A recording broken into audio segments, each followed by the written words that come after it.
Posting. Then here. Then here.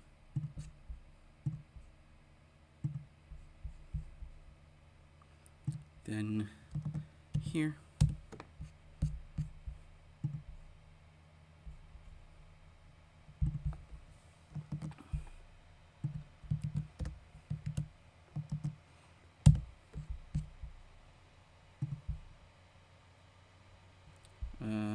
Where is it here now?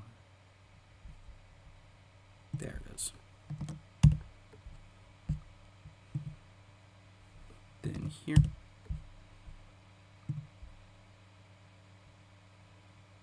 Then here. Then here.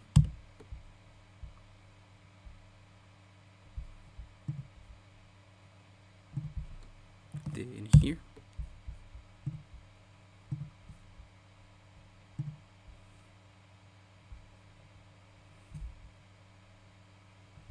Now we get this out. Pop out chat. Now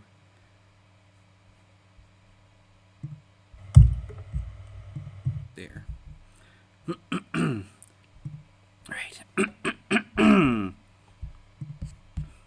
There.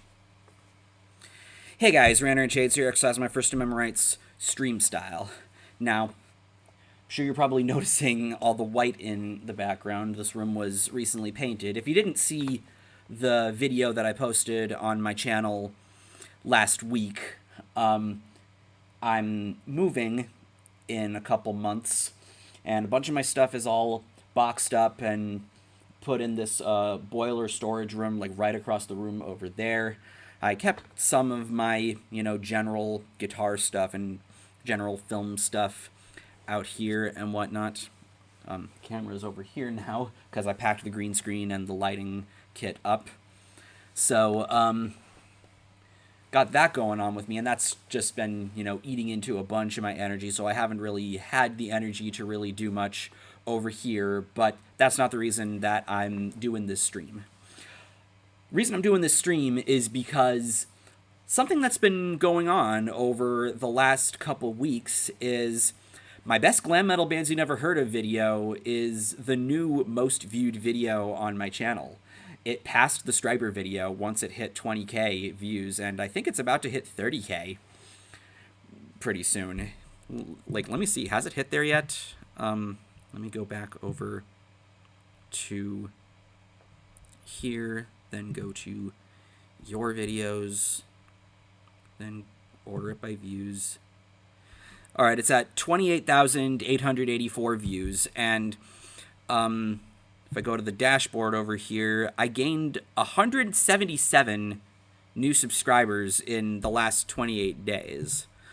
So I do appreciate all of the attention that video is getting and everybody that's been coming aboard. It really means a lot. That was a video that I remember having a pretty fun time making 6 years ago and whatnot, just geeking out about this genre that I'm just so passionate about and whatnot. And I appreciate that, my knowledge for someone of my age is being validated and whatnot.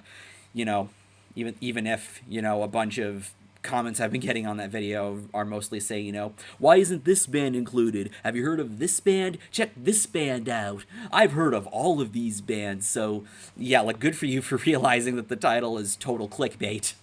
This just goes to show that clickbait works. Maybe it's something I should do more often on my channel if I want my videos to get more views, right? But,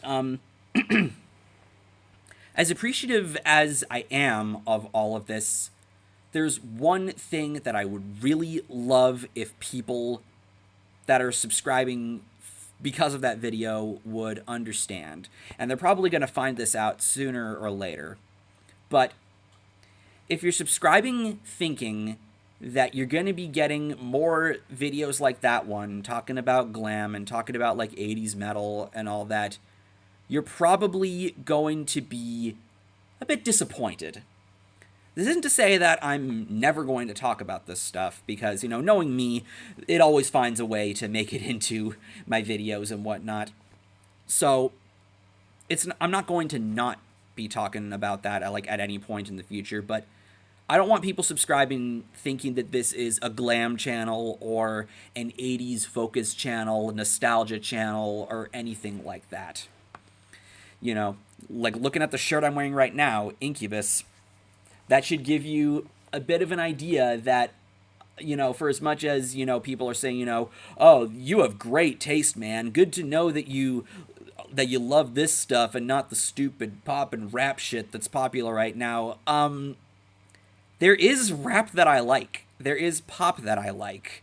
And again, with the Incubus shirt, there's alternative music that I like. I don't listen to just glam. I don't listen to just 80s music.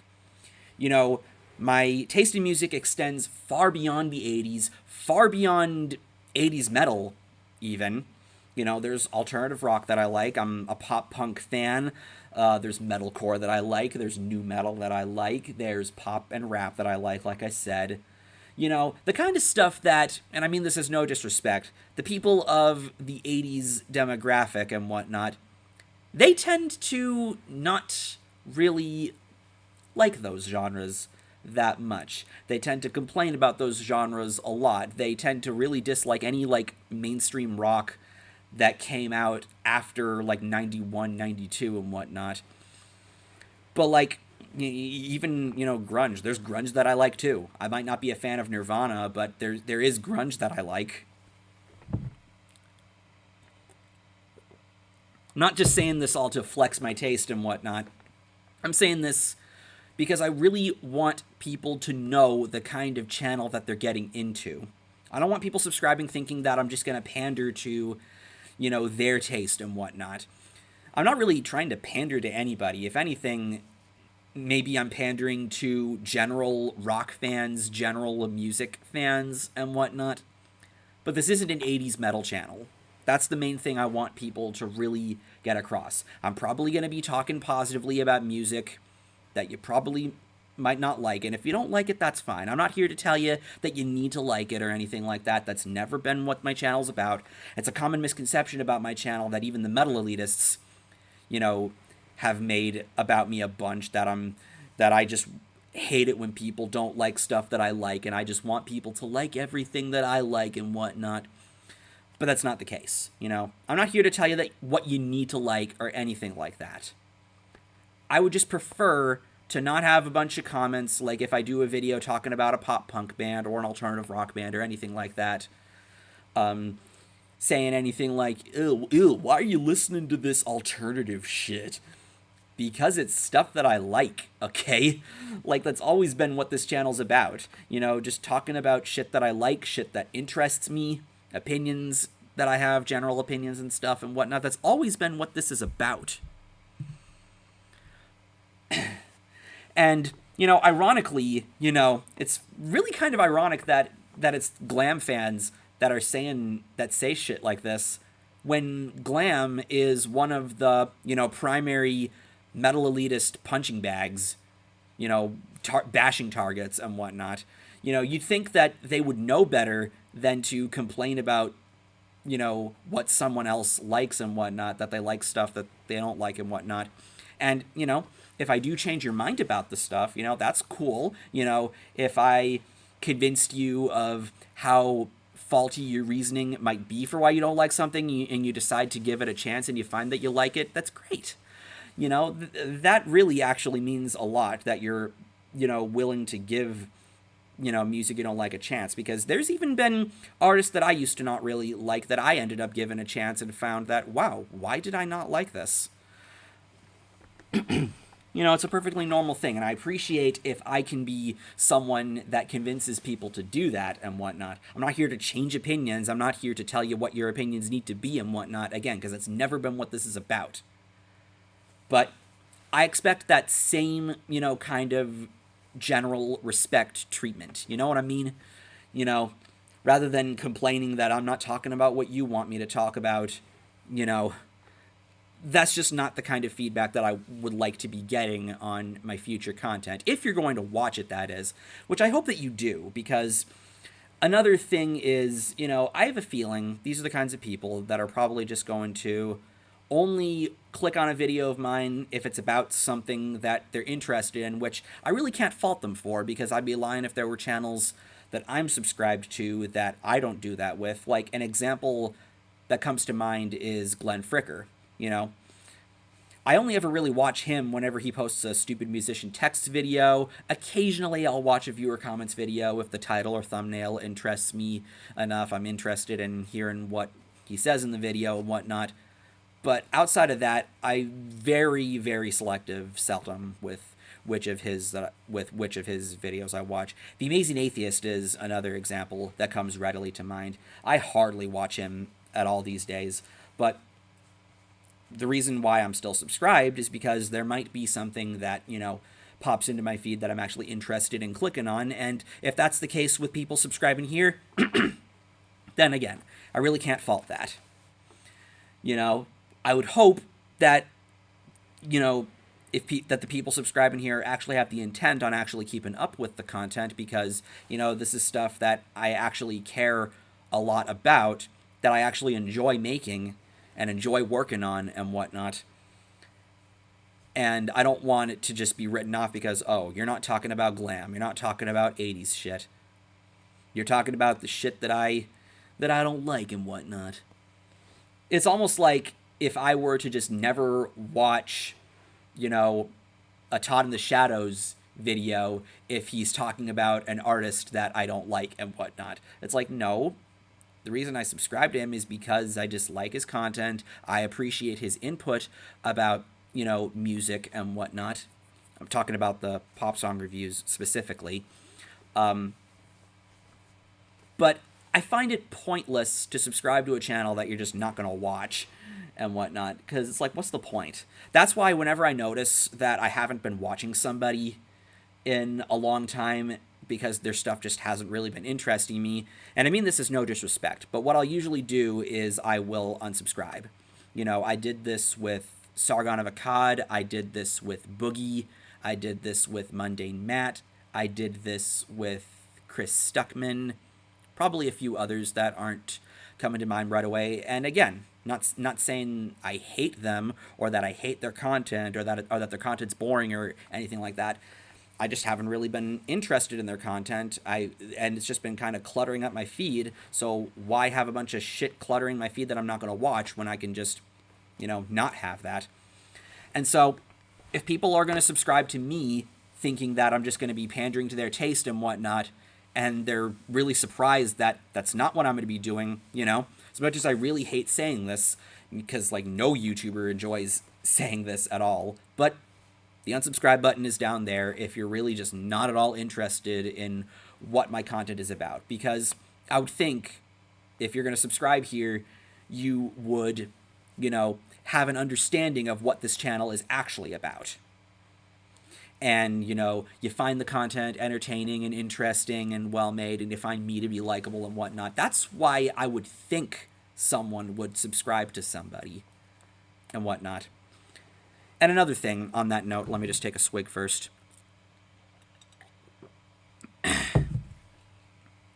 But I never subscribe to a channel after just watching one video.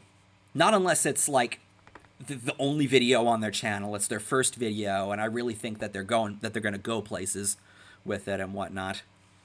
But what I usually do when I'm getting into a channel is I will go to the channel, just go through their backlog, take out a little sample of their content that seems interesting and whatnot, and try to get a feel for how their content is, what their channel is about and whatnot, and get an idea of if I like it or not, because only then I subscribe.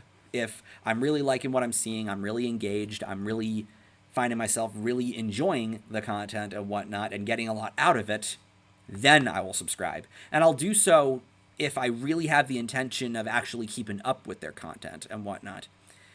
Or if nothing else, then maybe just, every once in a while, maybe they'll put something out that, is, catching my interest and whatnot. But that's basically, my general criteria for, when I subscribe to somebody. And I would like if people did that with me too. Because again, I'm glad that you really like the best glam metal bands you never heard of video. I'm glad that you enjoyed it. I'm glad you found it entertaining. I'm glad that you appreciate my knowledge about the stuff and whatnot. But do your research. Go back through my channel. Find some more videos that you think might interest you. Check those out, especially the more recent ones, because I think they're a lot better made than that particular video from 2015 and whatnot. And then subscribe if you're really liking what you see. If you like the messages behind my channel, if you like the general feel of my content, if you like the editing, if you think that I'm just if you think I'm just really interesting and whatnot, and you just really like what I have to say and whatnot. Because again, I'd like to think that that's what people, that's the reason why anyone subscribes to a channel. And another thing I would like to say, that's basically why I don't really consider this channel, a channel that I think boomers would really be all that interested in, because again, they're just going to be like, oh, he talks about all this music that I just hate and whatnot. With that in mind, I don't want people getting the idea that I'm telling you that if you're a certain number of years old that you aren't allowed to watch my videos and whatnot. I'm not here to discriminate based on age. And I'm the same way with kids too. Even though I don't really think that my kind of content is the stuff that kids would really find interesting and all that. I don't really talk a lot about stuff that I think they're really interested in. Who am I to tell somebody if they really like my content, if they really like what my channel's about, that they aren't allowed to watch it just because they're a certain number of years old? With kids, though, the most I would say is I would say you should probably run it by your parents just to make sure that they're okay with you watching this content.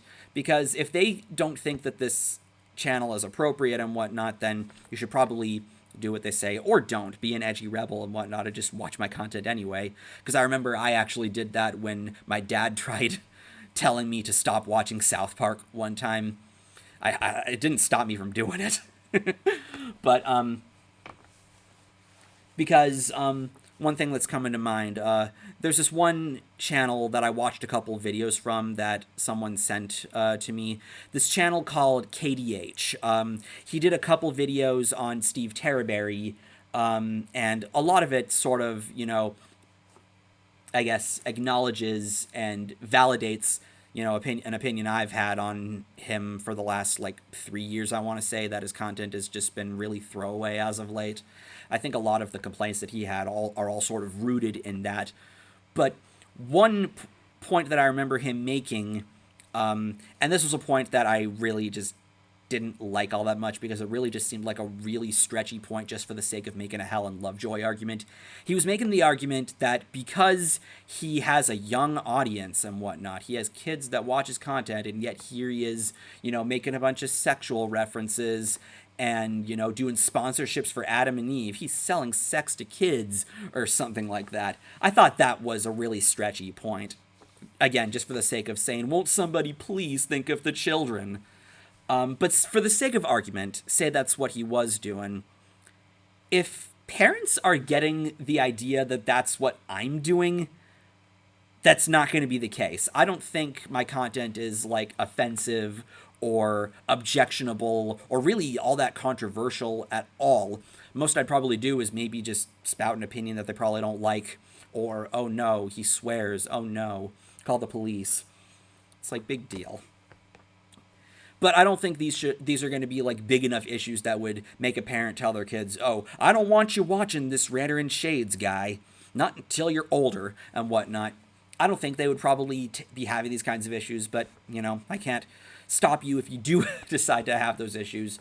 But that's how I feel about kids watching my content, and the same general principle applies to people in their 40s, 50s, and older watching my stuff, because, if you like what I do, I appreciate that a lot. I appreciate that you like my channel, you think my content's good and whatnot, and that you're actually interested in it. And I'm not here to tell you that because you're older, you can't watch it or anything like that. all I'm saying is, to really both of them, know what you're getting into. Know what kind of channel this is. Because, you know, I don't want people acting surprised when their expectations were, you know, challenged and proven wrong and whatnot, you know, subverted and whatnot. I don't want getting that kind of reaction from people saying, why aren't you making more videos about this? This isn't what I subscribed for.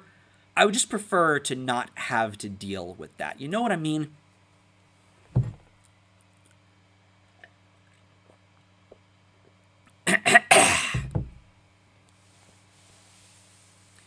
But again, this doesn't mean I don't appreciate the attention that the best glam metal bands you never heard of is getting, because I do. I really do. I love that my channel is getting all this attention now.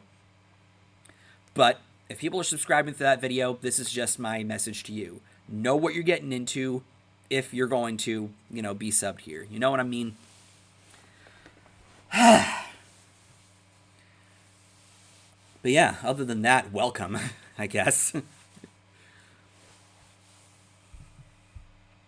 Now I'll catch up with the chat after I'm done with all that long-windedness. 20K, congrats, man. That's a lot of views. The 80s people tend to be rather close-minded. Exactly. Which is why I said it was really ironic that, you know, they're actually not really that different from the metal elitists in that regard, which you'd think they'd know better. And since you like music in other languages, including some K-pop music, not only surpasses generations, but also language barriers of only metal elitists and the asshole K-pop haters understand. I mean, there's not really all that much music that isn't in English that I'm really all that into. It's actually really rare. You know, I usually mention 1OK Rock, X Japan, Maximum the Hormone, Rammstein. What's another one? Feel like there's another one. You get the idea. Those are like the only bands I really listen to at all that don't sing in English. Same here, not big on grunge, but I do like some grunge. It's just a music channel in general.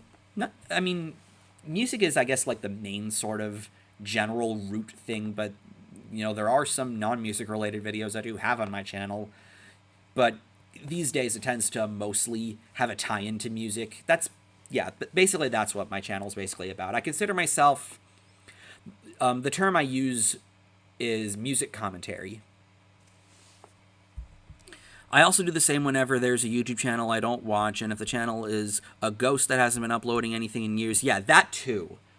I mean, there are some channels that have been inactive for a long time that I'm staying subscribed to because I would really get really excited if they post something and whatnot. Like just yesterday, there was a new video on my feed from Grade A Under A, and that excited me. Just like it would excite me if, you know, PM Rants decided to post something, or, you know, maybe a YouTube poop channel that hasn't been doing that much as of lately. You know, if I like the content enough that I'll stick around for if/when they post something, then I'll stay subscribed. 200 plus IQ move. Why not follow up the hair metal bands you never heard of video with a sequel, or evolve it into an annual series? It has potential for it. I vote power metal for the sequel. That is something that I have thought about. I have thought about doing a power metal video for that, as well as an alternative metal video for that. I don't know. Just haven't really had much of an inkling to really do that, but that is something that I have had some interest in doing. If the WWW Sabaton comes out, I know what I want to talk about. Like I said before, Atticus, if you're still watching, you know, I'm down to work on that whenever you're up for it. I know that we were talking about making that a collab and whatnot. I've just been trying to, I guess, be considerate for your schedule and whatnot, because I know how busy your work schedule tends to be, though it's been kind of fluctuating lately. But, you know, just hit me up whenever you want to start talking about it. I demand an in-depth video on Brett Michaels' wig. Does he actually wear a wig? I know there was the video that punk rock MBA post made recently about Rock of Love and whatnot. I thought that was a really interesting video. Ew, his show. There it is. There it is. The Rock of Love show. Also, to show how I feel some K-pop haters go too far, Keemstar decided to make fun of K-pop by making a horrible joke that made light of the suicide of Jonghyun of the boy band Shinee. Oh, shit. That really doesn't surprise me at all. This is Keemstar, remember? This is the same guy that exploited Etika's death. This is the same guy that exploited Take Shot's suicide attempt. This really shouldn't be that much of a shocker to people and whatnot. Especially in 2021. Maybe it might have been a shocker in 2016. But this is 2021 now. It really shouldn't be a shocker. Long story short, K-pop stans can be crazy, but the haters can be even worse. Yeah. Right.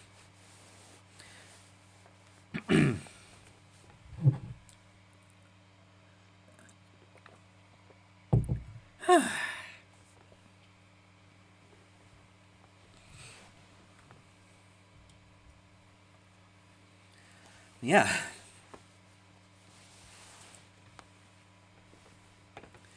There is my long-winded tangent about all the attention that a video from 6 years ago is getting. And how many subscribers am I at right now because of that? Let me go back over. Oh, yeah. 3,745. So I could be hitting 4K pretty soon, maybe. We will see. Another 200 plus IQ move. You could set up a side channel for anything that isn't really music related that you'll still want to talk about. It could be named Shades Off or something like that.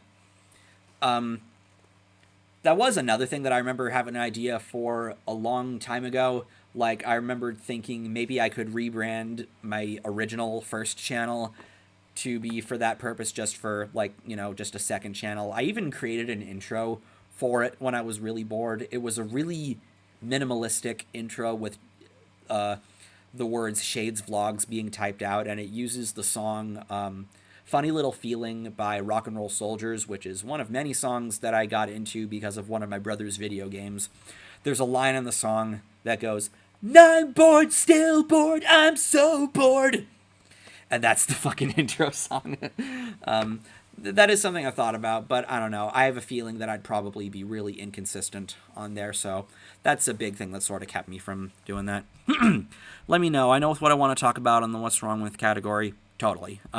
As I said, when people cry, Keemstar doesn't see tears, he sees gold. Exactly. He basically, he's one of those bad publicity is good publicity type people. He'll do anything for attention, anything to spark controversy or milk controversy or leech off of controversy. That's what Keemstar's always been about. The people who made fun of Mitch Lucker's death are scummy too, totally. You know, refer to the mocking death video. Refer to that video. That very angry video. But yeah, in a nutshell, that's why one reason why I really just cannot stand Keemstar at all.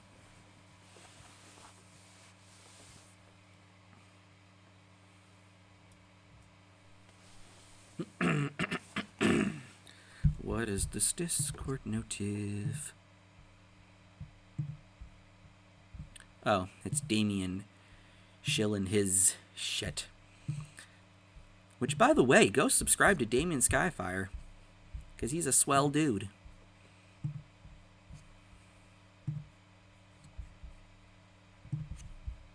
Do you know the band Dirty Looks? I do know them, but I wasn't really all that impressed by them. They had a bit... their sound was a bit too AC/DC-ish for my liking. To you, Shades, why do you believe these K-pop haters are like this? If you hate the behavior of crazy fans, understandable, but don't act like a jerk to someone for liking something different. You know, that's something that transcends across a lot of different demographics and whatnot. It's just, let people like what they want to like, okay? If it's not something you're into, cool. You know, no one's here to tell you that you're a bad person for not liking something. But the same should apply the other way around, that some people just don't seem to want to think about, I guess.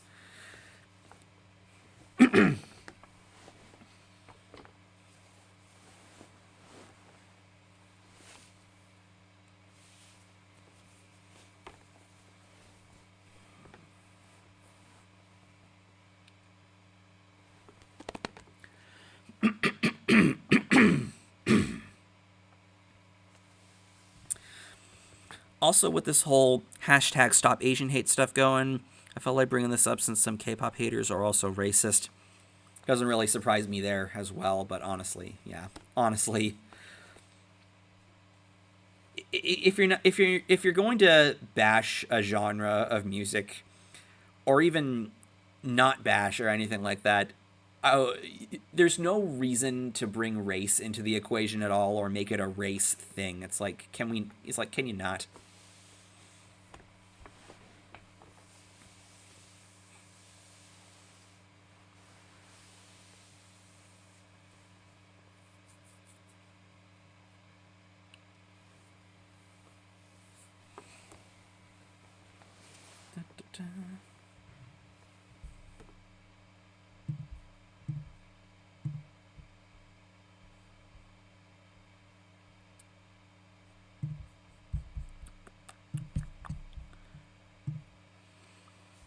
Damo's been booming with his content the past 3 years.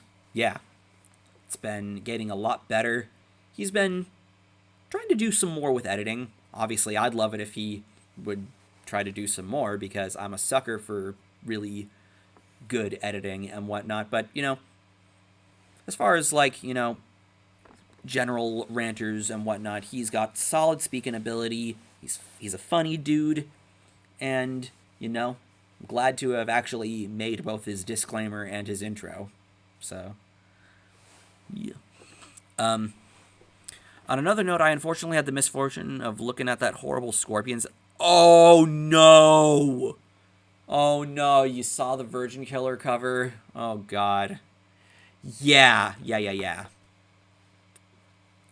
For your own good, anybody that hasn't seen that cover, please don't. At least not without, scrubbing your internet history first, because I don't want anybody getting in any kind of trouble for looking at that thing, because, what the fuck were they thinking with that? I guess that's another example of the bad publicity is good publicity thing, but it's why? Why would you put that on the fucking cover? That's fair about Dirty Looks. What's your opinion on Tiger Tails? They're another one that I couldn't really get into. They sounded a bit trashy and whatnot. At least the stuff from their first album. I really just could not get past the singer's voice and whatnot. The follow-up there, I think is called Berserk. That was better sounding, but still, it just didn't really interest me all that much. Start Karen hate? Yes. Okay. There's some Karens, such as a particular one that both Atticus and myself have dealt with, that I'm not going to mention by name or go into any detail about, that, yeah, she deserves to get dragged. If you know who I'm referring to, you know who I'm referring to. And you agree. Also, is it just me, or is NateTalksToYou becoming a dead YouTube channel? Yeah, he tends to have these pretty long upload gaps. I wouldn't say he's a dead channel. He just has these long uploading gaps. But I always feel like his channel is big enough to where I feel like he hasn't stopped. He's just, taken his time with both researching and editing, because, speaking as somebody that knows Nate personally, he spends a lot of time on research. He takes research very seriously. That's a very important, thing to him. How long ago was his last video? user/NateTalksToYou. The last one was 6 months ago? Damn. Holy fuck. I didn't realize it was that long. But yeah, he's probably working on something. He's very active on Facebook. So, yeah. And hello, Chelsea. Glad you could make it. And as far as, the losing subs thing, I guess those subscribers he was losing were probably just not liking that Ben Shapiro video he did, because they realized, oh my god, Nate isn't a channel that just, calls out people on the left and whatnot. It's almost like he's an actual centrist or something, or if not, then center-left leaning, kind of person. Wow. wow, holy shit, guys, holy crap. And, you know, it's kind of similar to what I've been talking about with the Glam fans and whatnot. Those people are probably people that just, you know, were like, holy fuck, this isn't what I subscribed for and whatnot. And if anything, those are probably the people that are unsubbing from Nate over there for probably the same reason.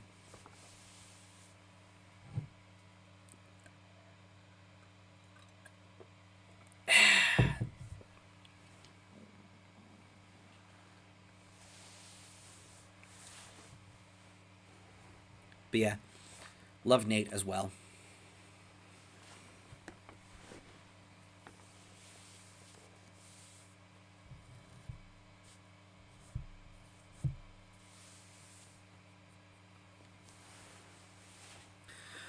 The one channel I truly think is dead is Melly Misfit, as she hasn't done anything in months, and in Twitter she's been very cynical and bitter, so I unsubbed and unfollowed respectively. I've sort of been noticing that on her Facebook as well.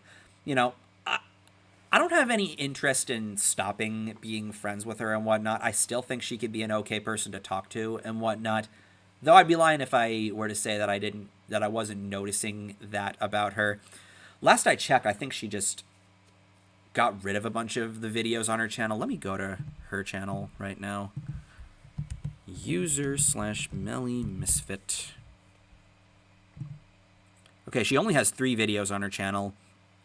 Is the Rage Virus curable? Her video on Trapped, and an update video, it looks like. Again, you know, she's someone I consider a friend, so I'll stay subbed on the off chance she does something, you know? Melly has been up and about. She made her vid on Trapped and the Rage Virus last year. Yeah, I do remember both of those videos. And yes, Nate is an awesome dude. One of the most awesome dudes that I know. He's got all these subs and all these fans and whatnot, and yet he still takes time to talk to people like us, you know? I don't think I've known a person more humble than him.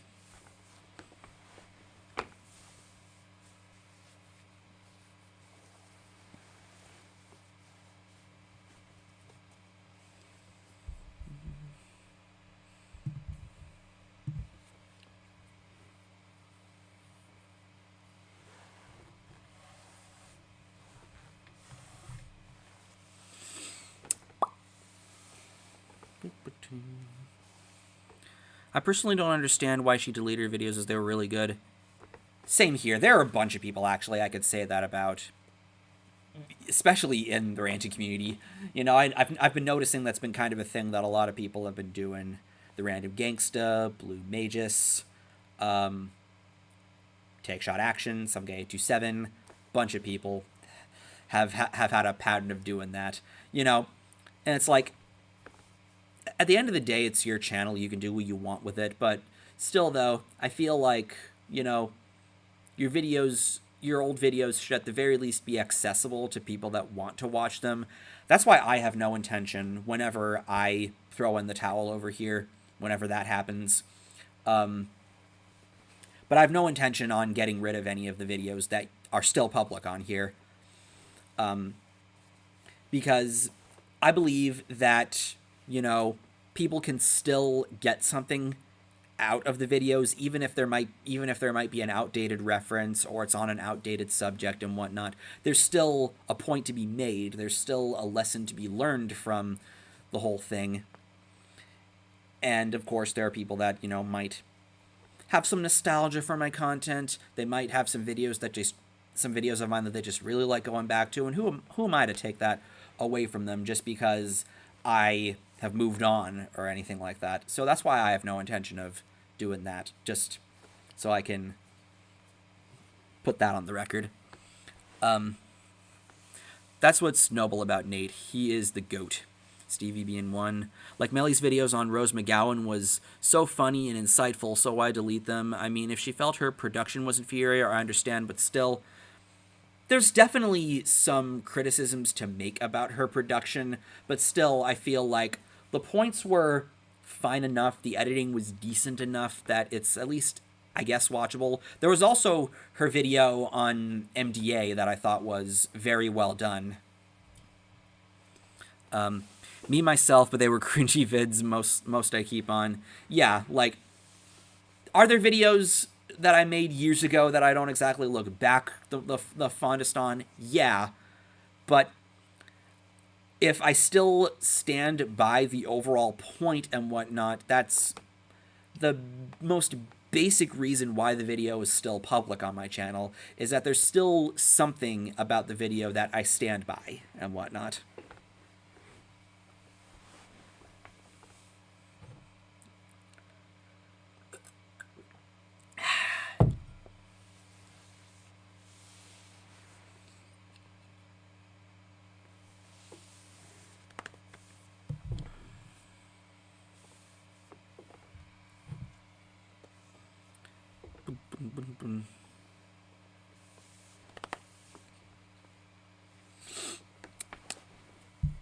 What do you want now?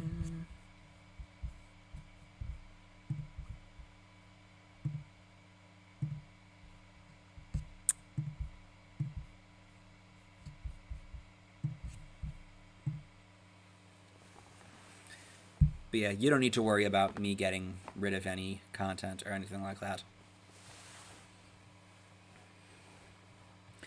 No matter how much I think that my 2013 videos were not the best made, the points are still there, and they're points that I still stand by, for the most part anyway.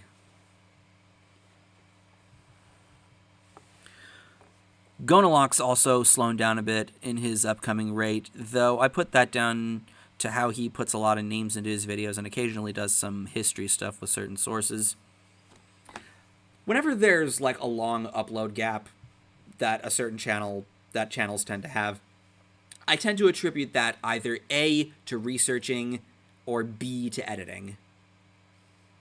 Or C, to, you know, if they got some personal shit going on that they gotta deal with and whatnot.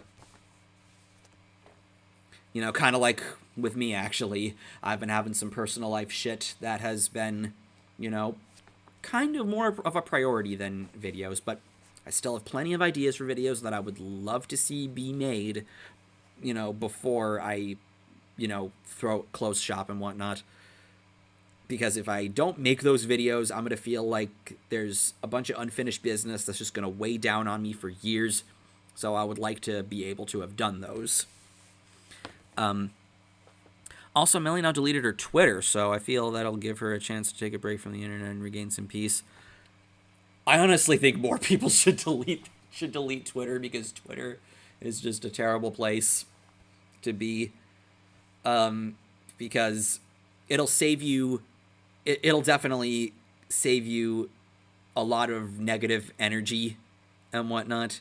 Save you from experiencing a lot of negative energy and just a bunch of really angry people. It's like, there's a reason I don't have an account there. And it's because I know how it is over there. It's just an environment that I would really not like to insert myself into. So, yeah, honestly, it's kind of for the best. At least I think, anyway.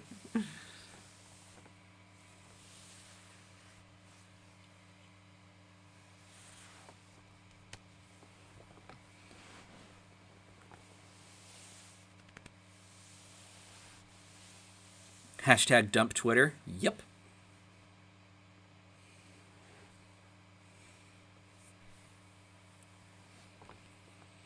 On another note, Vanilla Hodge. Oh my goodness. Oh, you are bringing back an old memory. Oh man. Yes, I do remember Vanilla Hodge. He was somebody that I used to be cool with back in like 2013, 2014, before he just started going on a major rampage. He had a lot of anger issues and whatnot. He would freak out at people whenever they criticized him, and he would threaten people even. Like, he was a crazy motherfucker. Yeah.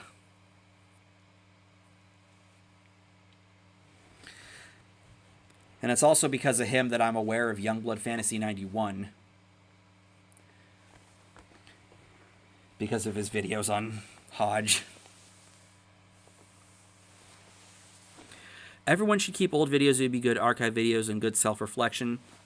If nothing else, then just, you know, something there for people to find entertainment from or find some insight from and whatnot. It is a literal cesspool. Hold up, I'm getting my dead horse mallet.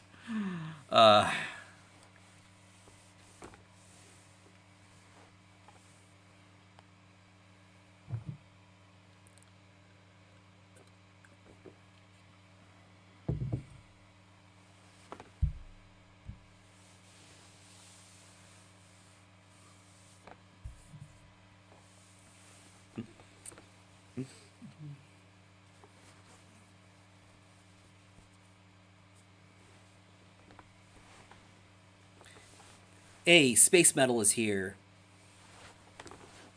By the way, please change your profile picture back to that Hades picture.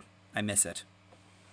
If I could describe Vanilla Hodge in my words, he was a parasite, tryhard, egotist, charlatan, attention seeker, and grifter. Also, the biasm is verbatim. Yes, the biasm is indeed verbatim. But yeah, he was a major attention seeker and a major tryhard. It's also because of him that I kind of can't listen to the Rock and Roll McDonald's song by Wesley Willis anymore. He kind of ruined that for me because he made that, like, his default intro on his channel. Like, every time you clicked on a video from him, the first thing you'd hear is, Rock and Roll McDonald's! Rock and Roll McDonald's! It's like, we get it, dude. You work at fucking McDonald's.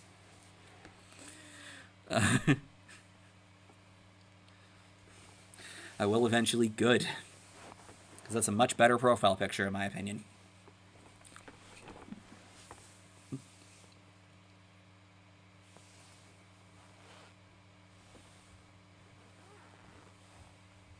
Insert coffee being ooh-woo. He's not being ooh-woo. He's, I guess, keeping everybody in check for when they perform horse necromancy.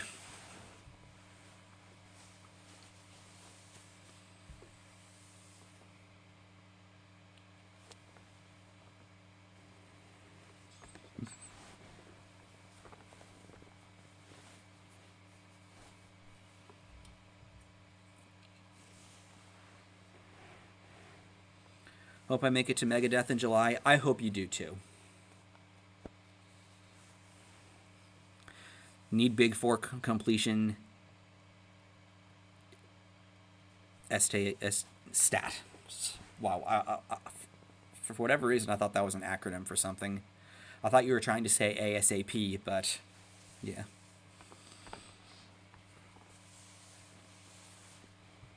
But yeah. Back when I saw Metallica and met you in person for the first time over there, that was when I completed my Big 4. You know, seeing the Big 4 live. Because I saw, freaking, what's it? I saw Slayer and Megadeth together in 2010. They were touring for the 20-year anniversary of Rest in Peace and Seasons in the Abyss. Then I saw Megadeth again, actually, my first time going to Mayhem Fest. This was a year later. Then, when I saw Anthrax, this was in 2013, when they were headlining the Metal Alliance tour, and it took me 4 years to be able to see Metallica. McDonald's hamburgers are the worst. They are worse than Burger King. Your completion was my beginning. Lol, poetic. Wow, shit.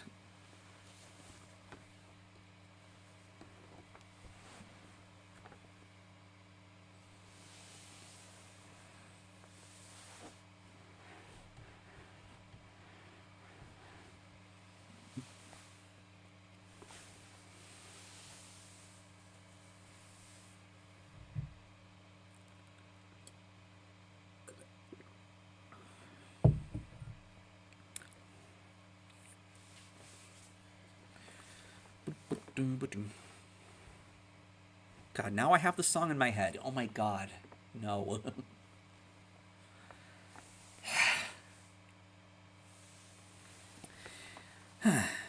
Thank you very much, West Coast, for fucking putting that in my head. Also, when Nate did his rant on a guy he knew in school who bit and attacked his girlfriend, Hodge decided to make a rant on the same guy as if leech onto a story just for clicks and attention. Oh yeah, I think I remember that. Well, he's not wrong. McDonald's sometimes made me sick. You know, McDonald's is something I can take, like, every once in a while. I only ever really get it whenever I'm, like, on a trip somewhere.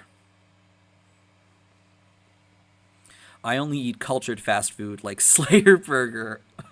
And on that note, Jhofffilms has been on an absolute roll as of late. Yeah, because they got Carpizzle back. Now their videos are actually going to be good again.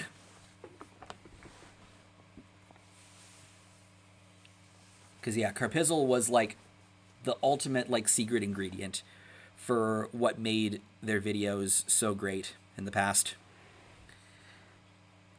Him and Prims. I miss him, too. But, like, over the last few years, I feel like Jhofffilms have been going downhill in quality ever since it basically became Chris's thing. Or My Body Doesn't Care for Fast Food. Jhofffilms is awesome. They can be funny. Sometimes they can be a bit throwaway. Kind of like what I was saying about Stevie T before. I subbed after I watched the Danger Danger video. Cool. Yeah. That's another video I had a really, really fun time making.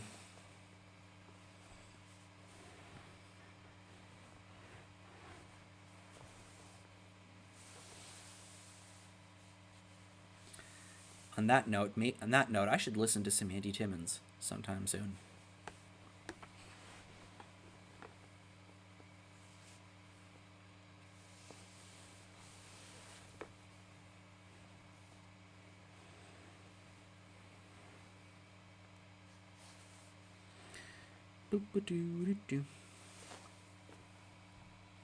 Chris is a sweet guy when he is live with his girlfriend. They were watching films or on his own.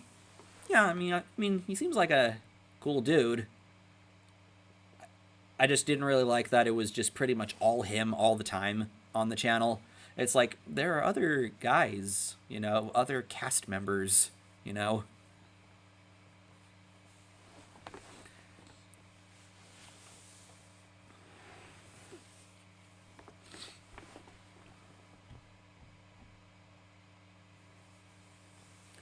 For whatever reason, his voice makes me think of Shoe on Head for some reason. But I feel you'll agree with me that what Hodge a bad person is that he hates being doxxed, yet he uploaded a stream without editing personal stuff. Someone said that could have caused them to get doxxed. I do remember that from one of the Youngblood videos. Was that pretty much just boiled down to him just being lazy with editing, and he was definitely pretty lazy with editing from the time that I knew him. He wouldn't do a whole lot of, like, editing with his own stuff. There was one time he made, like, a short film and whatnot that I thought the editing, it's okay in there. But, yeah, it's a really simple edit, you know. Even in the office tour video, I blurred out any, you know, anything that could potentially lead to potential doxing or anything like that. So, yeah, shows that I put more effort into that type of stuff because doxing is something that I take very, very, very seriously. At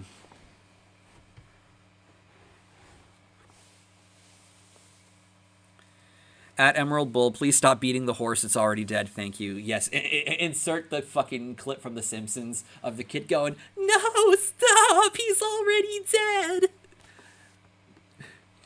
But yeah.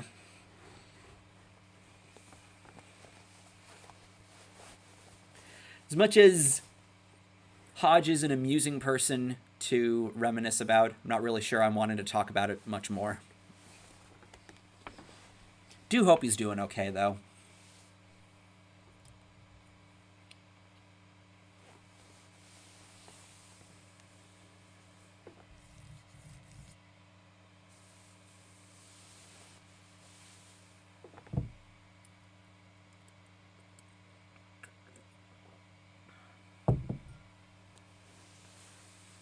Hello, Blaze Life 334. You were having a good day.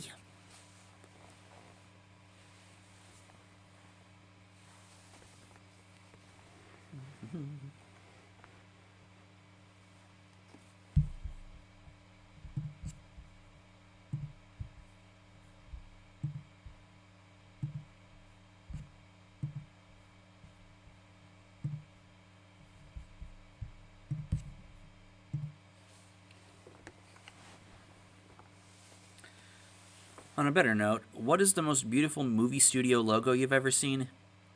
I don't know. It's not really been something I've really given much thought to. I guess Columbia TriStar.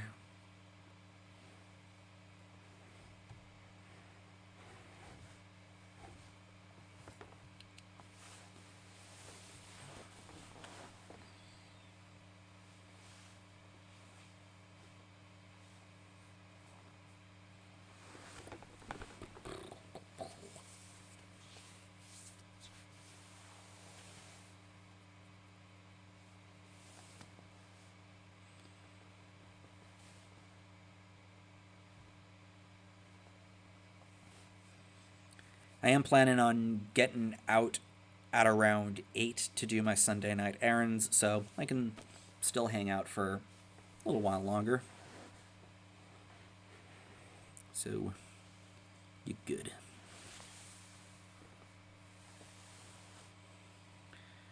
To me, the Paramount Mountain and the Disney Castle worst is Sony Pictures Classic, as is looked like it was made on PowerPoint.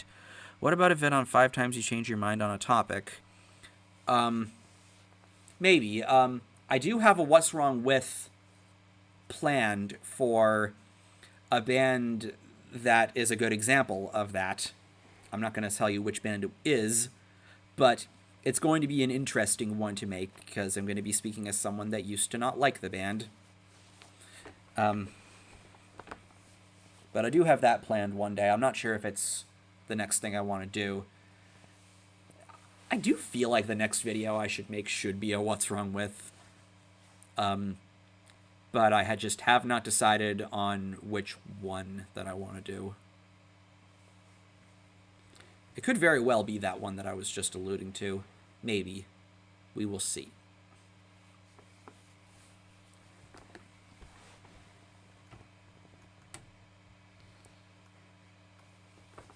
Like last year I changed my mind about early Paramore and Dua Lipa. So that was pretty crazy.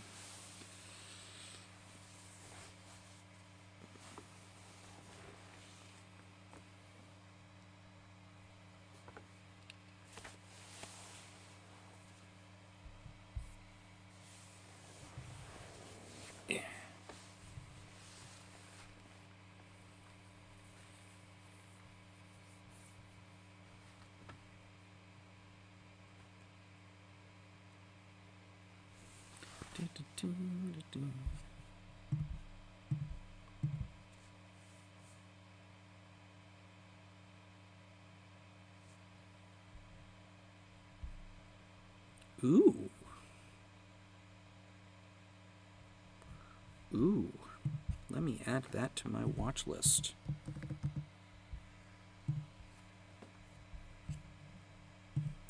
Do you often pick your What's Wrong With picks by random, like out of hate, or is it planned in advance? It's more so planned in advance and whatnot.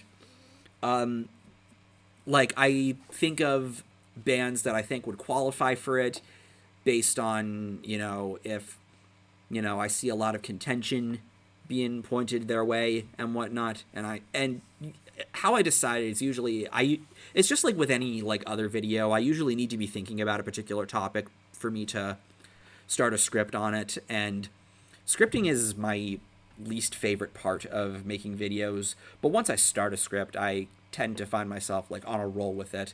And then I just spend, like, the next few days, like, refining it, or do what I call making it airtight, and just going through it and tightening up everything and whatnot. but I usually need to be thinking about a particular topic before I start a script and whatnot. Oh, out of a hat, like, that's what you meant. I'm more so mean with your channel. If there's anything you've changed your mind on with a video previously made, probably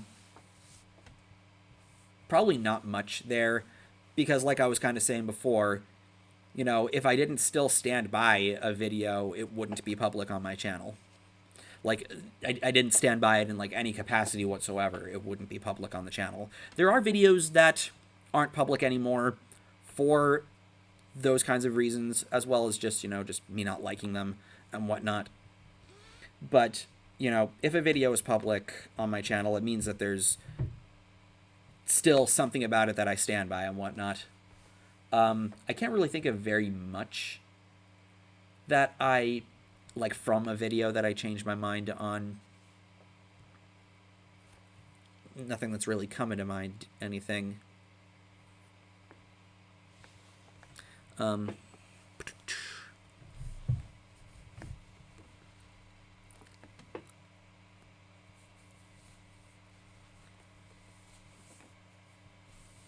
mean, if anything, I guess I sort of warmed up to the death metal stuff a little bit, you know, but I still really just do not care for a lot of the really brutal shit and whatnot, so that's sort of what that video still, you know, the point that video still makes and whatnot.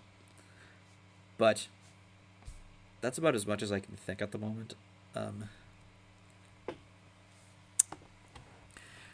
Shades, if you're my friend, how many attempts did it take me to FC 17 by Winger? I forget if you've told me this. I'm sure you probably have told me this, but I'm not sure. I'm forgetting the number. It definitely wasn't 17 times. But yeah, for those of you that don't know what he means by FC, he's been doing this project where he's trying to get 100% on every Guitar Hero song ever in all of the games. Also, with talk about K-pop and boy bands, remember Lou Pearlman, the guy who was the Backstreet Boys and NSYNC's manager who made Crazy Ponzi Scheme later on? No, I don't think I've heard of that.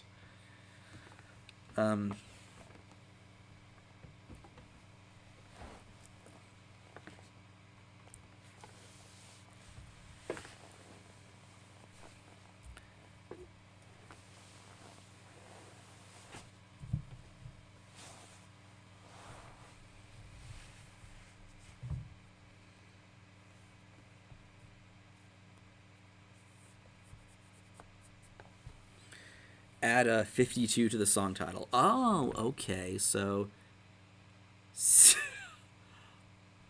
Oh my god. Was it actually 69? I listened to a bunch of Lillian Axe yesterday. What do you think of them?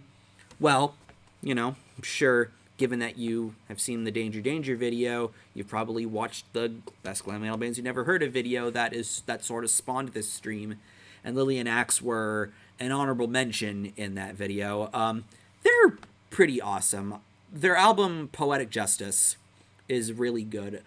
Like, the ballad on that album, See You Someday, I can never get enough of that song. Yep. 69, dudes! Yep. We insert the Bill and Ted clip now. Oh, and even though you're not Jewish anymore, I think you feel that Ben Shapiro is like the Jewish Kirk Cameron. I don't know. Does Ben Shapiro go out of his way to try to preach Judaism against people's wills and whatnot, like Kirk Cameron does with Christianity? Because I don't really see him doing that. I more so see him, you know, going into debates with, you know, college kids and whatnot. As well as, you know, complaining about, you know, there's some whores in this house. There's some whores in this house. There's some whores in this house. Don't just think, do it.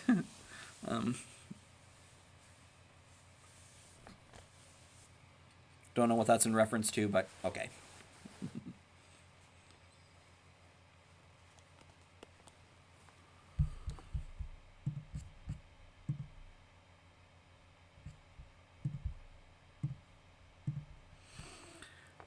Who first thought of the idea of reproduction without sex?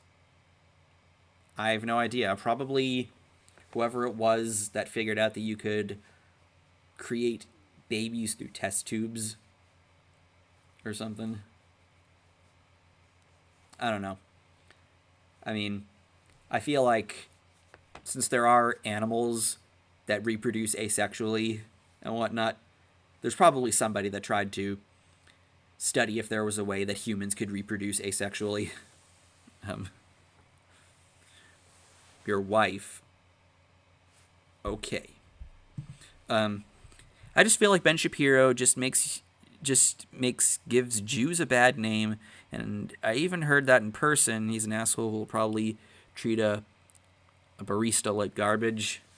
I don't really associate him that much with Judaism and whatnot. I mostly just associate him with, I guess, smart-ass conservatives, I guess.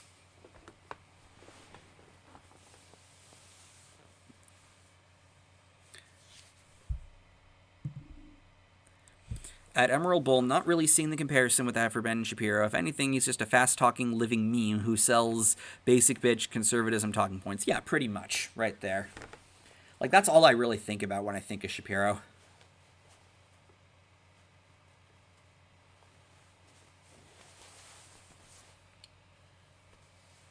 As well as the whole facts don't care about your feelings thing. But yet I wouldn't be surprised if, he would go against that the moment his feelings get hurt. But what can you do?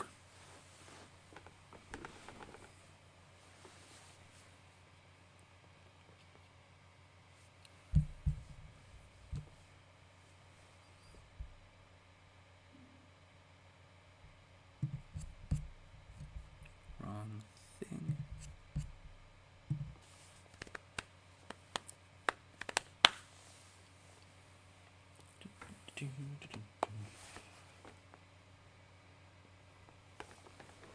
Wait, who the fuck moved this over here?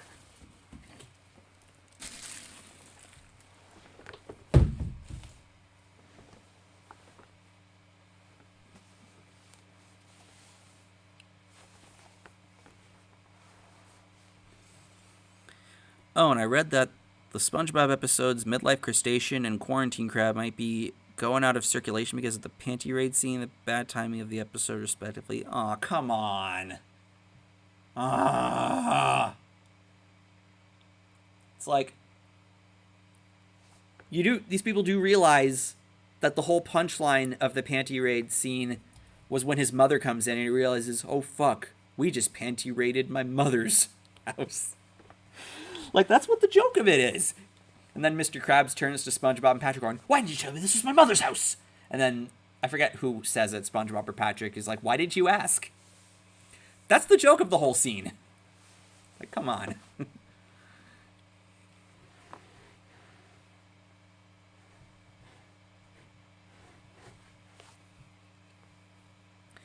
And the Quarantine Crab episode, I know of the episode because of Alpha J Show's videos on it.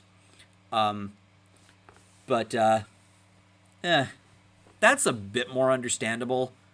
Even then, I don't think it's really making light of the COVID pandemic. I don't think it's really doing anything like that, so I don't know. SpongeBob cancel pants. He canceled his own pants when he, in Nature Pants, when he becomes a jellyfish.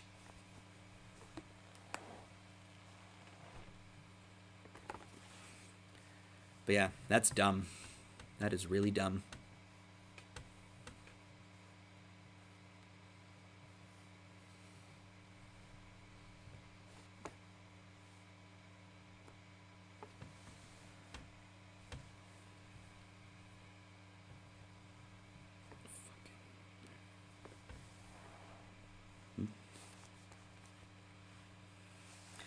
What do you think of the band Vane? So underrated. I like their first album, No Respect. The favorite track there is Who's Watching You. That song is great, as are the songs Secrets, Aces, and Beat the Bullet. Not the Danger Danger version. But haven't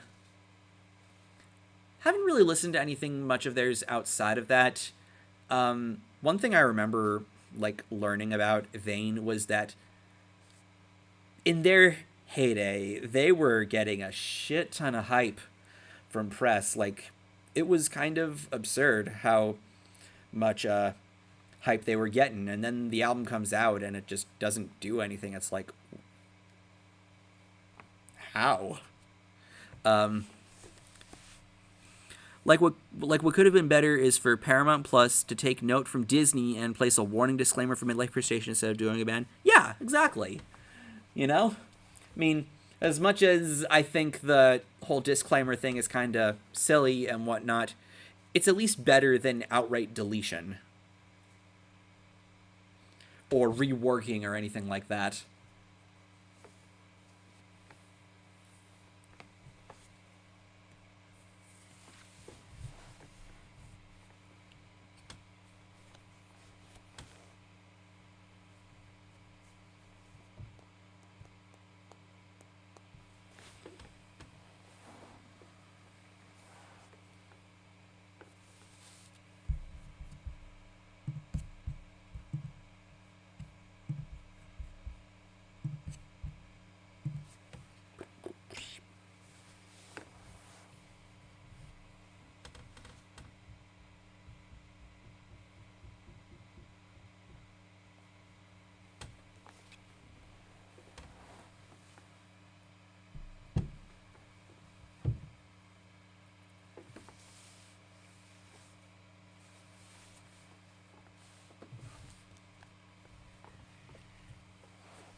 Have you listened to Lillian Axe's fourth album? It's kind of grungish. Psychoschizophrenia? Yeah, it's alright.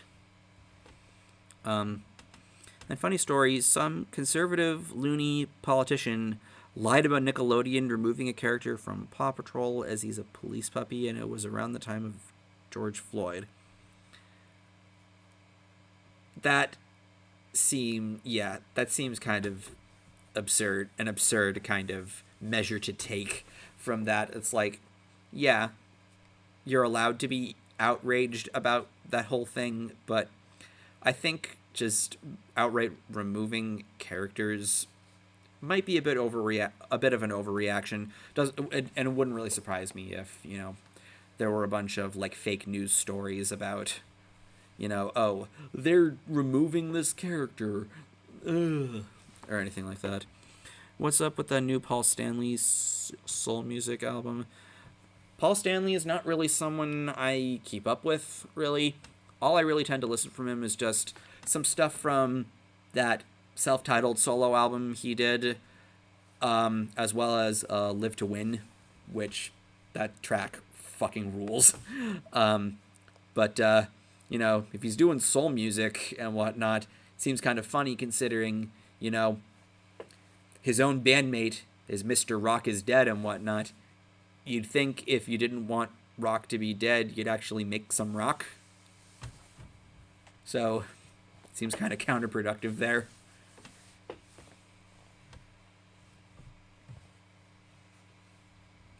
But no, I have not heard that album. Don't really think I have any intention on it either.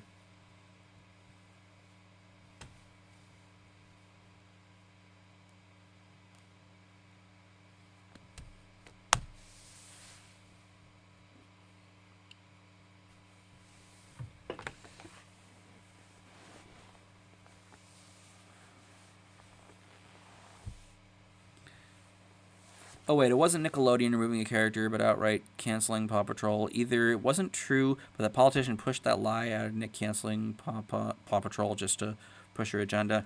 Yeah, again, like I was saying, it wouldn't really surprise me, because, you know, these kinds of pundits and whatnot, a lot of them tend to have a narrative that they want to push and whatnot.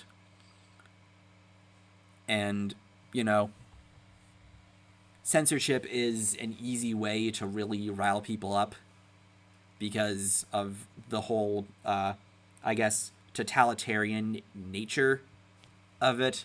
So it's an easy way to get people mad and whatnot. And they want, like I said, they want to push a message like, see what the left are doing? And stuff like that.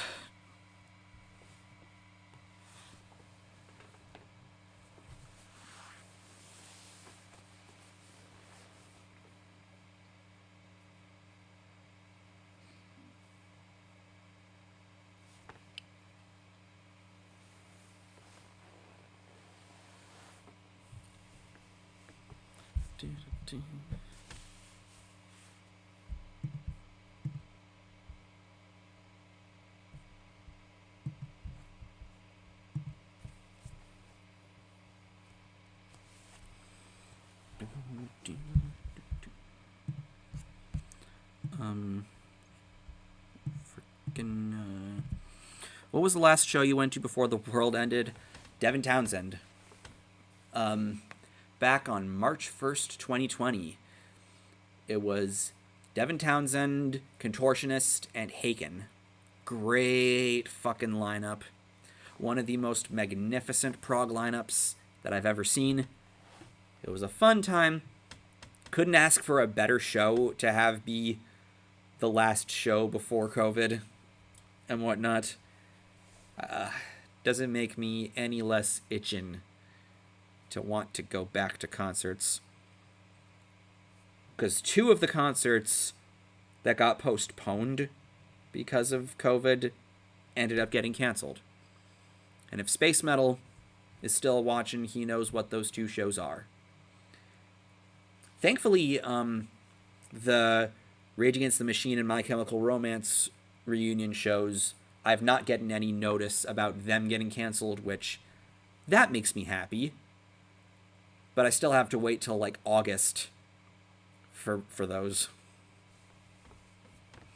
It reminds me of how these racist made-up stories of black people attacking white people watching Black Panther at theaters. I think Atticus discusses them a while back. Oh, you're talking about the people that were saying, like, oh, no, white people aren't allowed to see Black Panther on opening night. This is just for the black people and whatnot. It's like, that's fucking dumb. Movies are for everyone. But yeah. It wouldn't shock me if that was fake either. Still, though, that was something I remember just rolling my eyes hard at.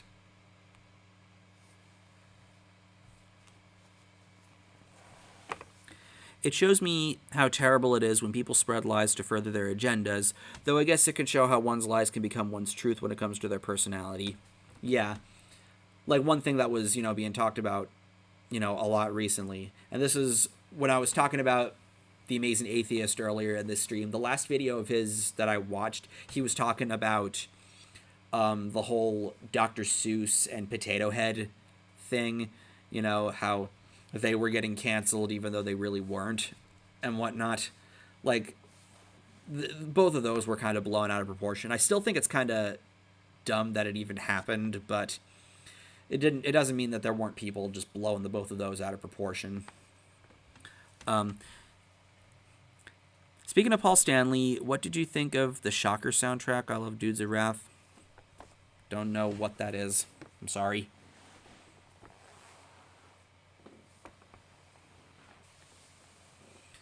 To quote Drake and Josh, holy crap.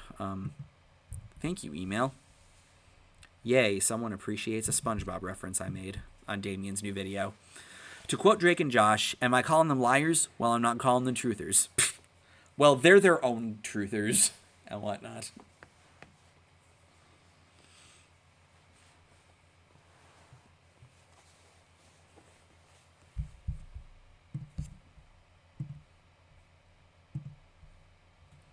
Yay, someone just joined my server. Cool.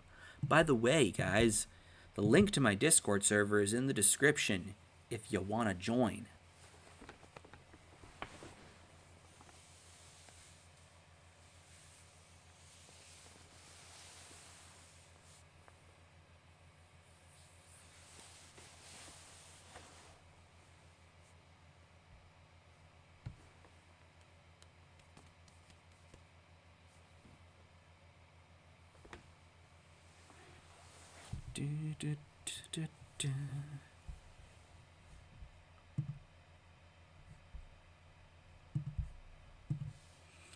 Like, to you, who do you think is the biggest liar in the music industry?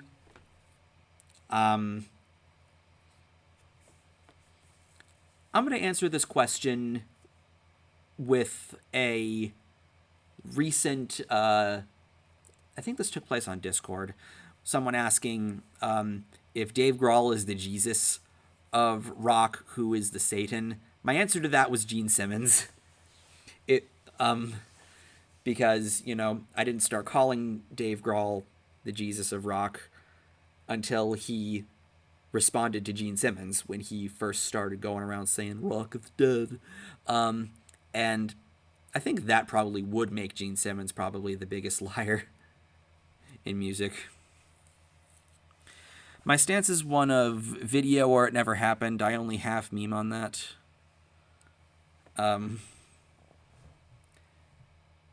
Your stance on which? I'm sorry.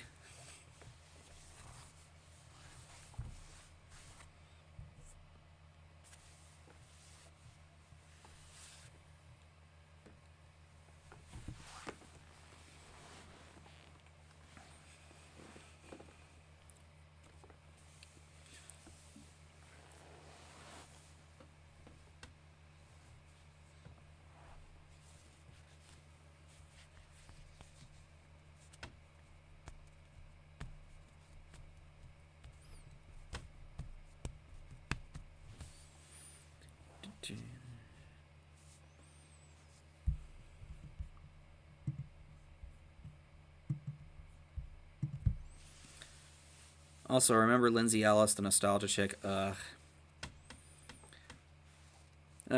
mention of her just makes my eyes roll. Who would win in a fight, Tom Kiefer or Mike Tramp? Probably Tramp, I think. In regards to what's truthful or not. Oh, okay. Right.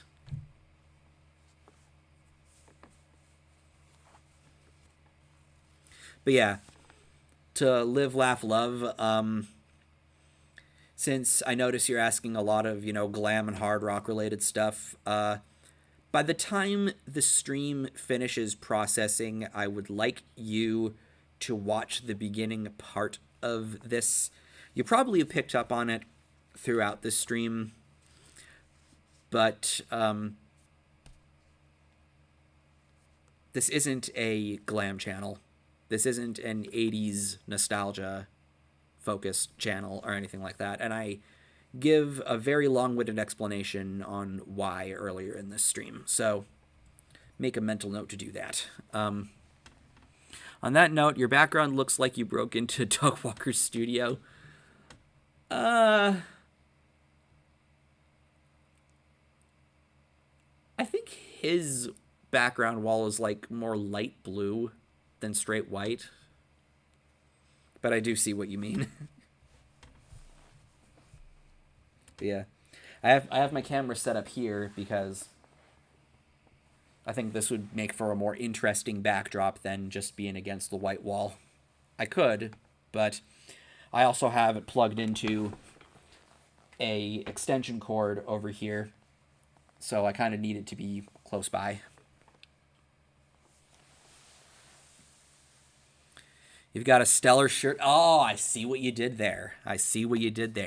Yeah, edginess isn't really something I associate much with Incubus, but this is a comfortable shirt that I like wearing. Recently, Lindsay made a stupid and racist tweet about Rhea and The Last Dragon, saying that because it looks Asian, it's an Avatar ripoff. How she responded by deleting her Twitter. I mean, on one hand, I'm saying good choice there, because the less stupid shit on Twitter you have to deal with, the better, in my opinion. But the most I'd say about that is that that's kind of a really silly comparison.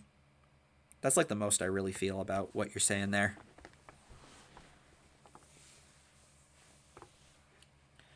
But yeah, more justification about why no Twitter for me.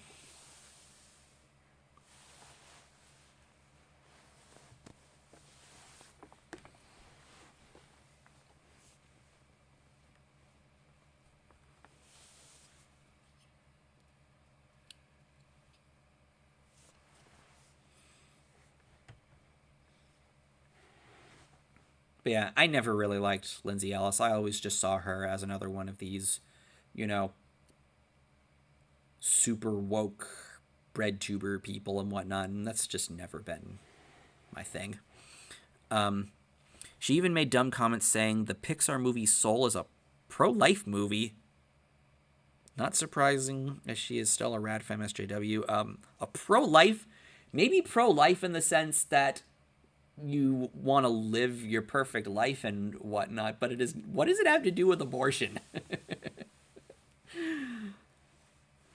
The first I heard from them was quite stellar. Yes, it was.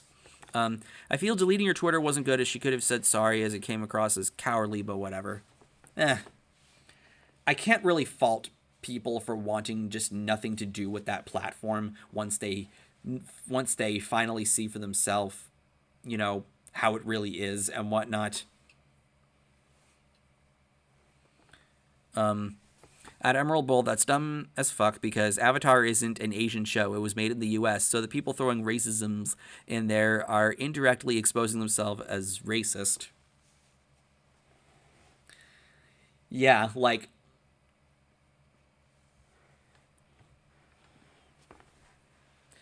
Yeah, like, I've always sort of viewed Avatar as, like, an American anime, which is actually the reason why I never got into Avatar ever, because it just really did not seem like my thing, and still doesn't really seem like my thing.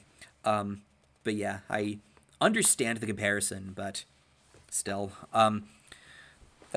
what pro-life movie? That's got to be the most ridiculous thing I've ever heard about any Pixar movie ever.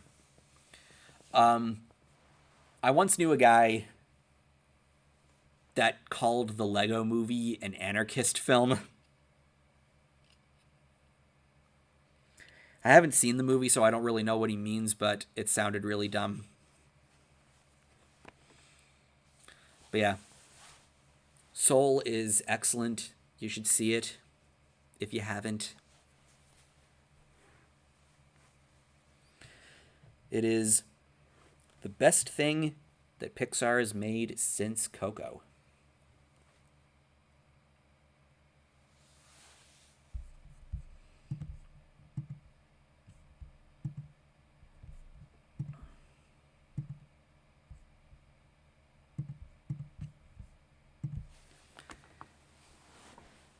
The only way I can see the pro-life thing working there is in the sense that he doesn't want to be dead.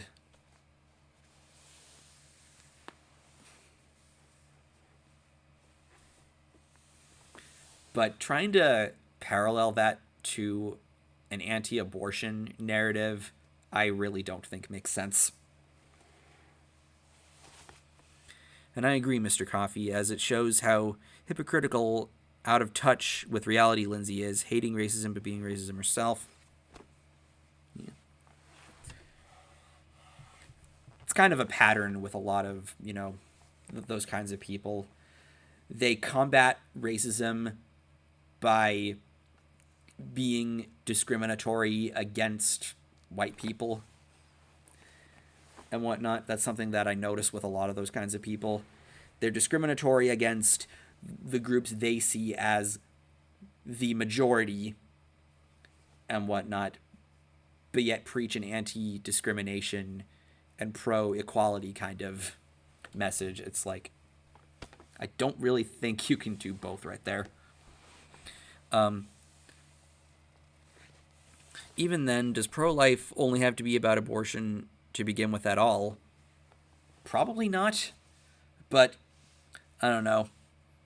When I hear the words pro-life in that context, it wouldn't surprise me if someone would try to use soul as reasoning for, you see, everybody should be allowed to live, man, so you shouldn't be aborting fetuses, or something like that.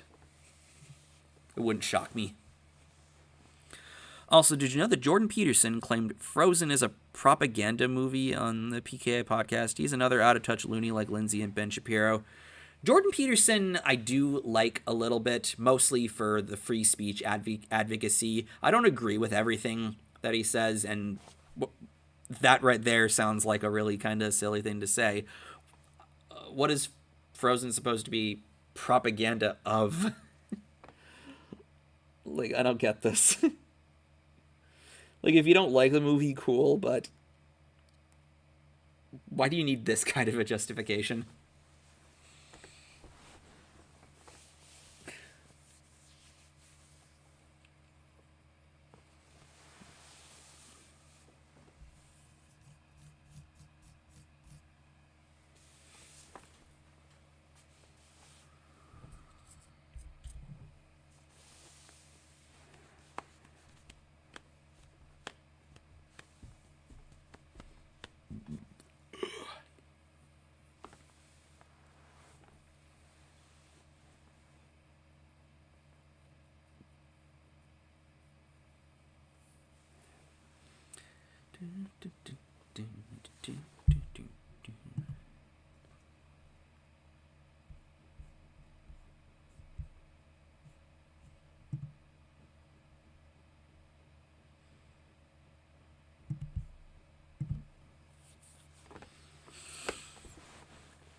I just think these people who keep suspecting ulterior motives on kids' media probably have too much time on their hands and are desperate for validation, pretty much.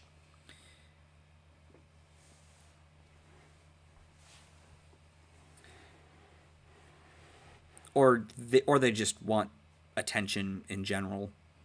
And a good way to get attention is by name-dropping something popular.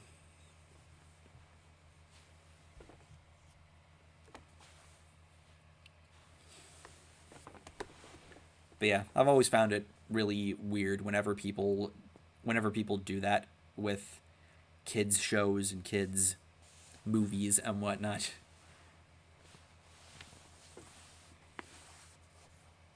They're trying to indoctrinate our kids. And look at that, you just created a Helen Lovejoy argument. Good job. Well, you see, Frozen is far left propaganda as it normalizes the idea of femboy snowman being a thing. Why not? What's wrong with that? It's not like it's real.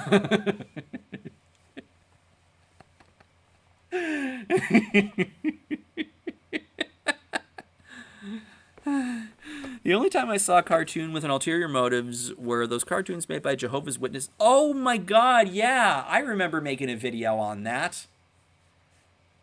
I remember Stout did a video on that. I remember Nate did a video on that. And I remember Repsion did a video on that. I remember when that was a bandwagon thing.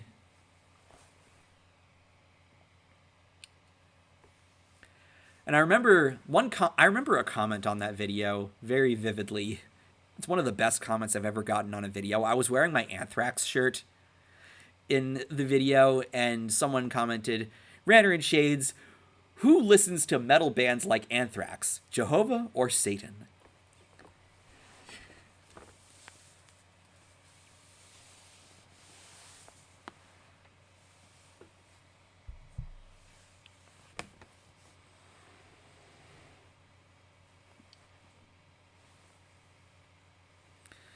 But yeah, that's sort of why, like, religious stuff is something I tend to keep a distance from. That might have been a reason I never really watched a lot of VeggieTales as a kid. That and the fact that, since it's a Christian thing, maybe my parents probably didn't really appreciate that very much.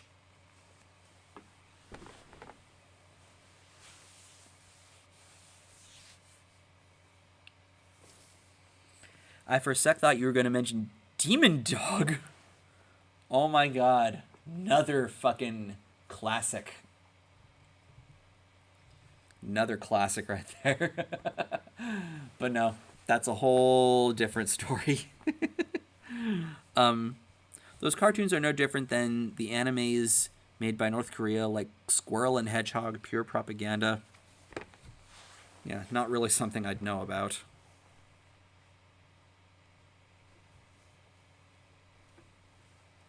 But yeah, North Korea, I know, tends to have a very kind of anti-American kind of thing.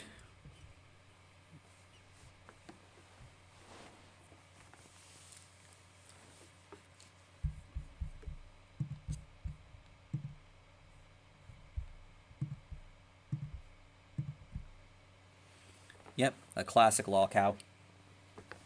One of my favorite lol cows that I've come across in my history on YouTube.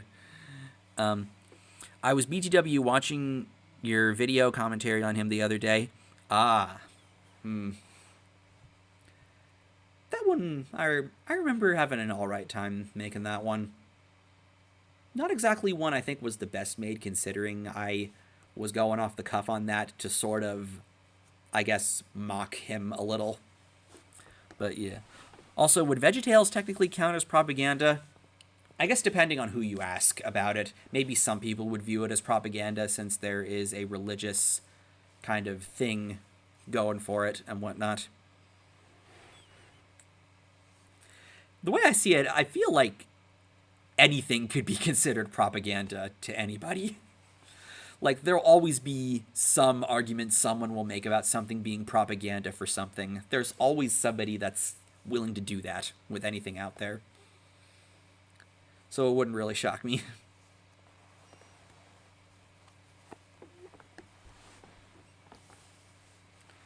Like, according to the Danny Corkses of the world, my channel is propaganda.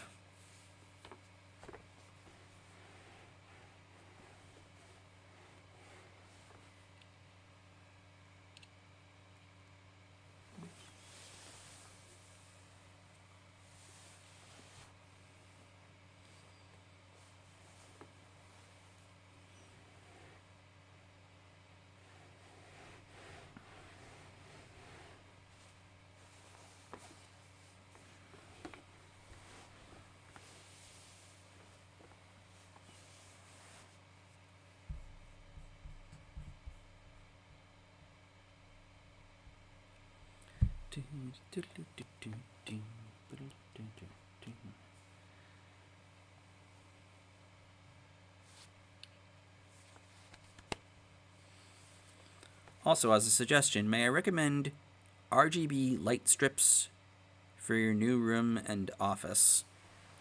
Let me look at what those are. I think I know what those are. I just need to check and see.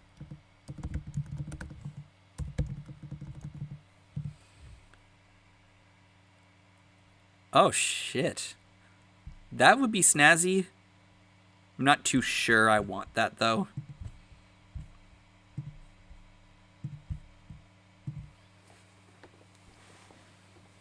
But yeah. May 1st is when I'm expected to be out of here. So, just another month over here that'll probably be spent looking at places and finalizing deals and such.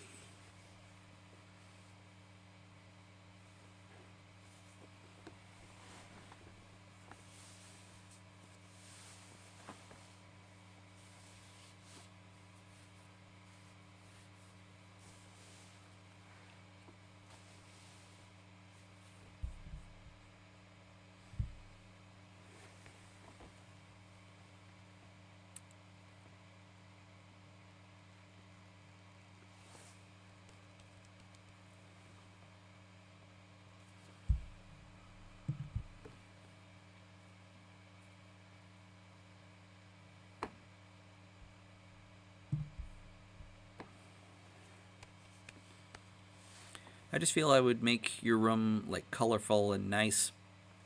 Yeah, probably. I mean,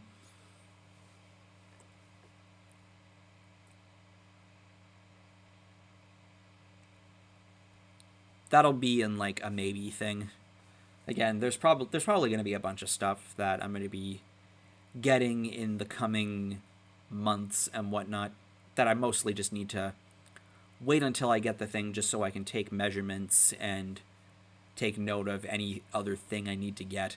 Like, for example, the office room, I'm planning on decking it top to bottom with soundproofing. And I need to... There's soundproofing that I have that I was able to take off of the walls over here.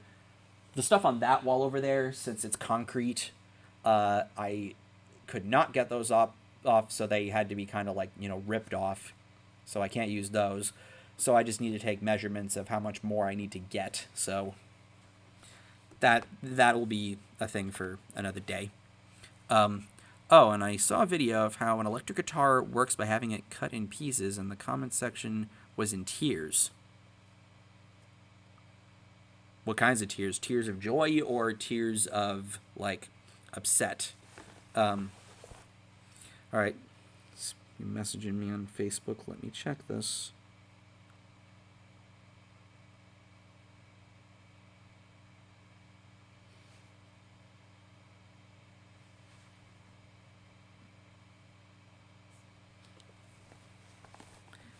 Does soundproofing prevent your neighbors from hearing you play?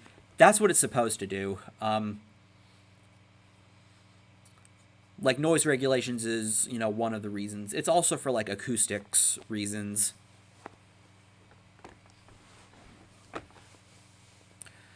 Like, I don't know, maybe you don't hear it as well over here, but I feel like with a lot of the stuff in here gone, it's a little more echoey in here. Like, there are a bunch of rooms in the house where it is super echoey.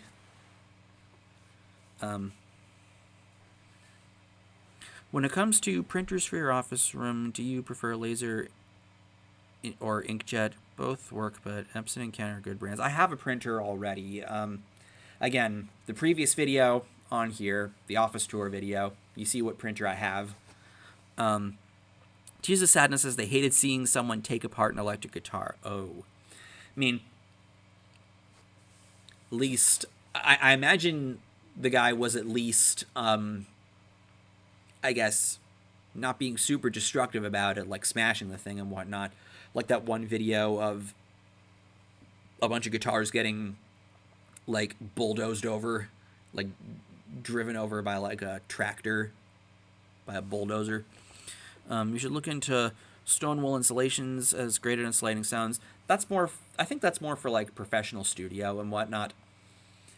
It's not exactly what I'm trying to do. I'm mostly just wanting to have a place to, I guess, be what this room was for me. Just a place for me to play instruments, record music, and record videos. If it was being disassembled incorrectly, I don't blame him. That's another possibility, too.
Also, this is random, but why thermometer is not pronounced thermometer?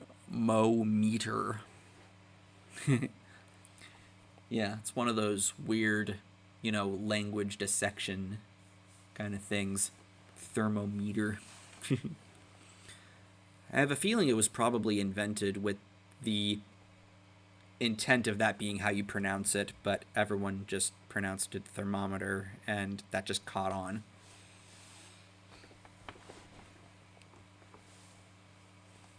But also, what is your favorite electric instrument, excluding guitar and bass?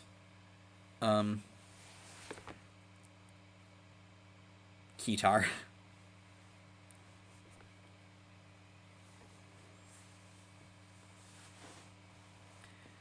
Cowbell,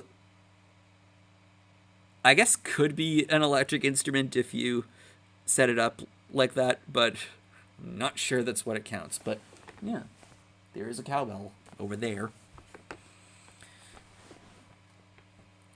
Delay test.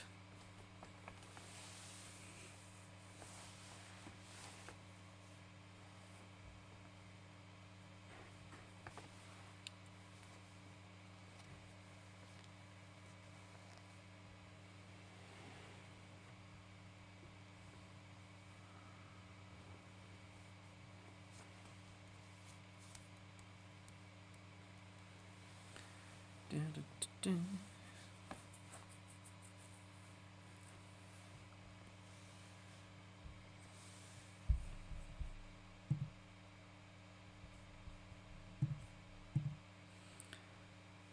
$58 seconds?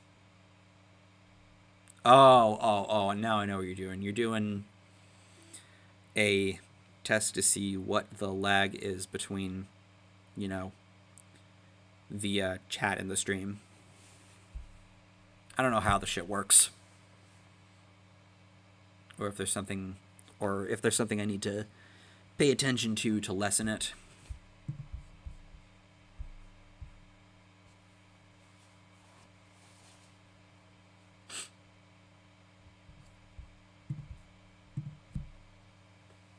Heard of the hydrophone? It's like a love child between a fountain and an organ. Probably. I don't know. Almost a minute behind, it seems. Okay.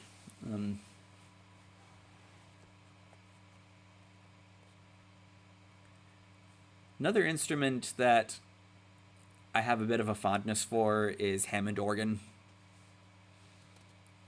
I've always kind of liked the sound on that. Because you were typing many seconds after your message to me was sent. Okay.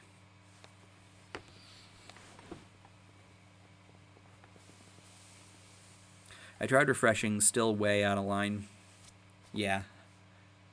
There's gotta be something to this.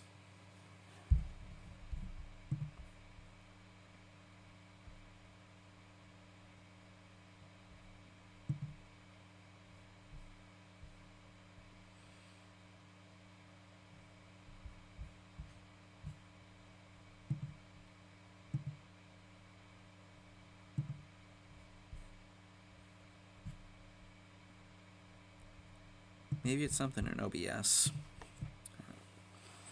I feel the most complicated instrument out there is the pipe organ with all those keys for your fingers and toes and all those buttons called stops. Oh, yeah. Yeah.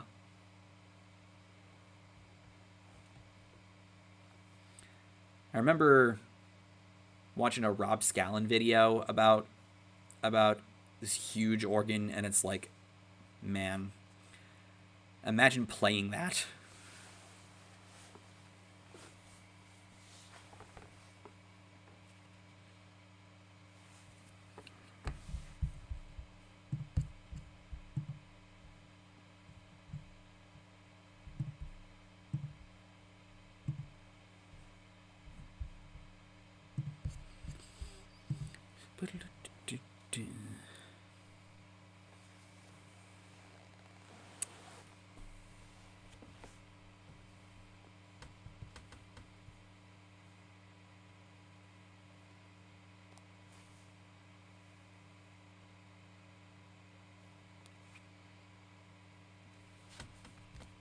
Yeah. It's getting close to when I'm planning on heading out to do my errands, so I think I'm gonna cut the stream here. Thank you for chilling, and hopefully you get back into a groove soon. We will see. Again, can't promise that I'll be doing too much over the next month, I want to say. We will see. We'll see if anything happens. But yeah, thanks for watching.